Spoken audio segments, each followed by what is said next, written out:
सरत्या वर्षाला निरोप देण्यासाठी तसेच नवीन वर्षाचं स्वागत करण्यासाठी नागरिक हे कुठेतरी तयारीला लागले आहेत आणि याच पार्श्वभूमीवर कुठे अनुचित प्रकार घडू नये म्हणून जिल्हा पोलीस दलाची काय नेमकी तयारी आहे हे आपण जाणून घेणार आहोत। आपल्यासोबत जळगाव जिल्ह्याचे पोलीस अधीक्षक डॉक्टर महेश्वर रेड्डी सर आहेत।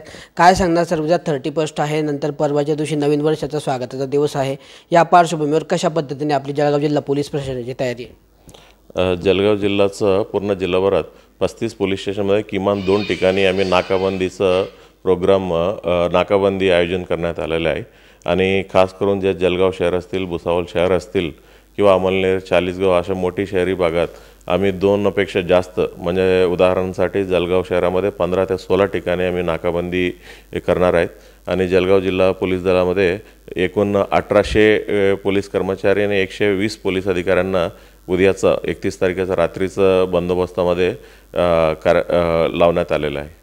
सर, रश ड्रायव्हिंगचं प्रमाण जास्त असतं कारण नवीन 31चा दिवस असतो, ड्रिंक अँड ड्राईव्हचं प्रमाण जास्त असतं, तर या संदर्भात नेमक्या कशा पद्धतीच्या उपाययोजना असणार आहेत आणि जर आढळलं तर त्याच्यावर कशा पद्धतीची कारवाई केली जाणार आहे? म्हणजे ही नाकाबंदी नेमका त्याच्यासाठीच लावण्यात आलेलं आहे। ड्रंक ड्रायव्हिंग असो किंवा रॅश ड्रायव्हिंग असो, हे दोन्ही जर कोणी सापडलंच त्याच्यावरती योग्य तो कायदेशीर कारवाई करण्यात येईल आणि ड्रंक ड्रायव्हिंगसाठी आमच्याकडचं ब्रेथ अनलायझर आहेत, आम्ही शहरी भागात पोलीस स्टेशनला आम्ही देण्यात आलेलं आहे आणि जिथं कुठं ब्रेथ अनलायझरचा उपलब्ध नाही त्या ठिकाणी लोकल पोलीस हॉस्पिटलमध्ये घेऊन जाणार आहे आणि त्याचं मेडिकल करून घेऊन पुढील कायदेशीर कारवाई करण्यात येईल। सर, काही ठिकाणी असं पण पाहायला मिळतं की काही वैयक्तिक ठिकाणं असतील, रिसॉर्ट असतील किंवा पर्यटन स्थळ असतील, अशा ठिकाणी पण जमाव असेल किंवा ग्रुपच्या माध्यमातून पार्टी साजरी केली जाते। या ठिकाणी काही ठिकाणी अंमली पदार्थाचा पण वापर केला जाण्याची शक्यता, तर अशा काही शक्यता लक्षात घेऊन त्या दृष्टीने आपली काय तयारी नेमकी? जिथं कुठे मोठा पार्टी आयोजन करण्यात आलेलं आहे किंवा मोठा हॉटेल आहे आणि जिथं जास्त गर्दी होण्याची शक्यता आहे अशा ठिकाणी आम्ही लेखी सूचना संबंधित ऑर्गनायझरला देण्यात येत आहेत। म्हणजे सर्व जबाबदारी त्यांची आहे, त्यांच्या आतमधलं कोणतंही गैरकानूनी कृत्य झालं त्यांचंच जबाबदारी आहे किंवा मारामारी झाला किंवा महिलांचं छेडखान झालं त्यांचं जबाबदारी आहे। त्यांना जेवढं गरजानुसार त्यांचं बाउन्सर्स असो किंवा प्रायव्हेट सिक्युरिटीवाल्यांना असो त्यांना लावण्यात यायला त्यांना सूचना करण्यात आलेल्या आहे आणि आम्ही स्वतःहून जाऊन कोणाला डिस्टर्ब करणार नाही।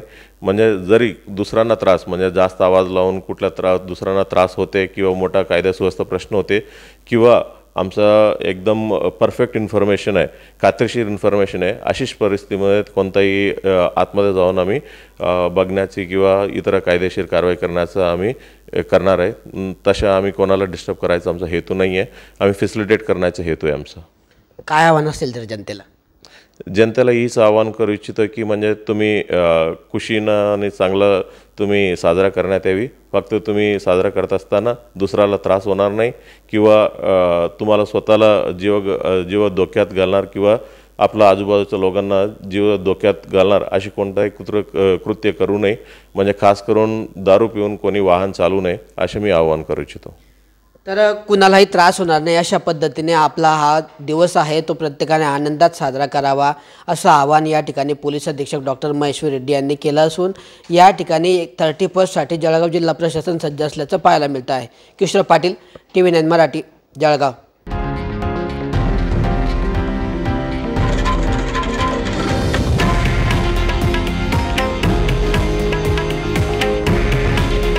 हे आहे देशातील नंबर 1 न्यूज नेटवर्क आणि आपण पाहत आहात TV9 मराठी।